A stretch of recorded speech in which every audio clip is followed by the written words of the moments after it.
What's up, guys, and welcome back to the Little Scale Cars YouTube channel. Today in the review box we have the Porsche 910, a brand new casting from Matchbox, debuting in the Matchbox Collectors series.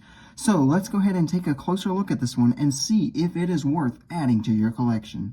So let's go ahead and get started with our casting. So first things first, just a quick overview of the car. We can say that it does look pretty good. Proportions are all fairly nice looking, other than the fact that it is like just big. Go ahead and put the real life car up there in the top right corner. So this is kind of a small car, and like I mentioned, this casting itself is pretty big. But just to get some of the basic things with the casting, these little indentation, or these little intake things here, these are casted in, so that's very nice. I believe that's like the base back there behind them. If we come along the side here, these side intakes are really deep. There's no kind of paint in there or anything, but they're really deeply casted in, and they do look quite nice. We do have just kind of simple things across the car, like this thing up front is casted in, as well as this one right on here. Moving into the engine cover area, so we do get some kind of body lines, as you would expect, especially around the doors and stuff too. But this engine is actually the window piece. So that's how they kind of designed that to stick out, which looks pretty cool. It looks all right. Moving into the back here, we will see that there are taillights, and these are actually casted in and then painted over, which is kind of an interesting way to go about it, but it looks good. Moving on to our base, we will see that we do get exhaust, and it is a piece of the base. And once again, just like the Jaguar, we get metal on metal, so the metal base and the metal body, which is very nice. It gives it a really nice heft to it. However, just like the Jaguar, we do have an issue with the axles not being as long as they should. Like, just look at how much room there is here. The front axle is fine. It looks just fine. The back axle, though, is not great. So for our paint and deco, we once again are treated to this 70th anniversary of Matchbox deco. And it does look good, but maybe not the best.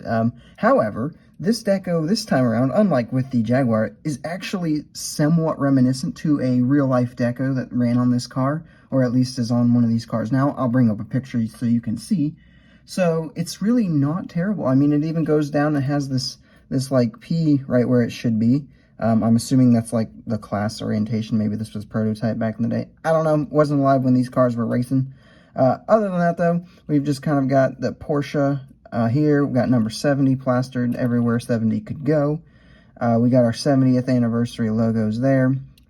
70th anniversary logo. Okay, I thought there was one on the back. There isn't.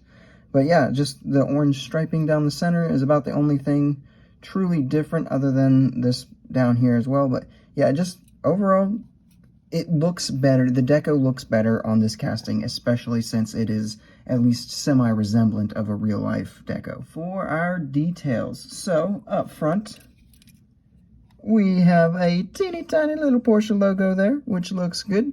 Like we did mention earlier, we do get these little intakes there. We also have headlights, which is good. They are just tampoed on, which, I mean, they look fine. Again, just like with the Jaguar, going over the matte paint makes them look not impressive, but at the same time, they do look significantly better than they do on the Jaguar, so that is at least nice. Moving down the car here, we'll see we do get a windshield, or a windshield wiper casted in, and then on the actual side windows here, you get like all those little rivets and stuff like that on both of them, which looks kind of cool, gives it a little bit more character. As we move into the tail here, the tail section is pretty flat. But we do, as we mentioned, get our taillights, and they are casted in and then painted over, which does look pretty good. I think a plastic insert would have looked better, but this is not bad. And then we do get these little exhausts poking out down there that is not painted. We get Porsche written across here, and 910 kind of where a license plate would be. For our roll test, this is a Matchbox, so obviously it's going to roll very smoothly.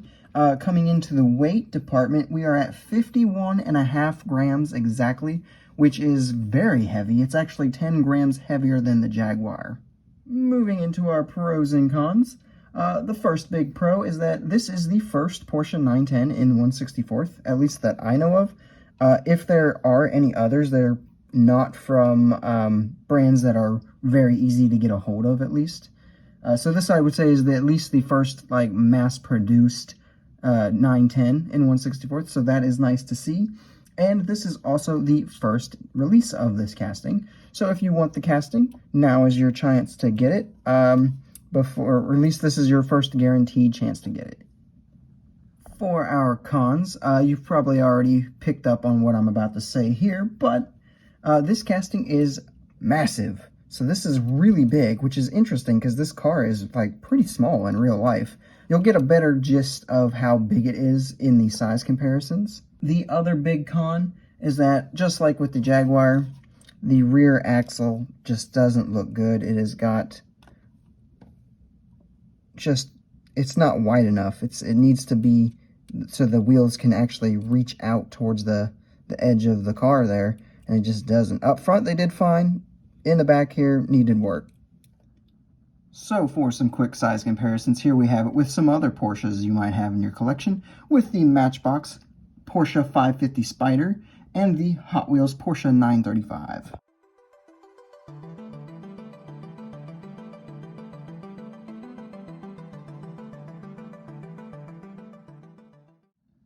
And here we have it with some other cars you might have in your collection, with the Porsche 911 RSR from Spark and the Alfa Romeo 33 Stradale from Hot Wheels.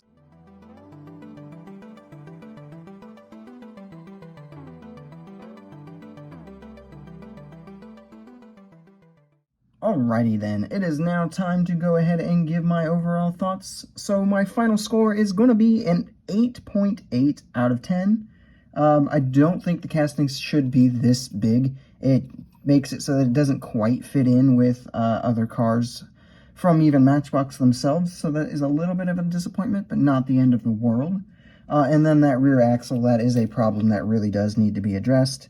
Same with the Jaguar. I'm sure that Matchbox will not make that same mistake with future releases. Other than those like little nitpicks though, I really like the casting. It's something I was really excited for, and now that I have it in hand, it really still is pretty nice. I'm not horrendously disappointed with it.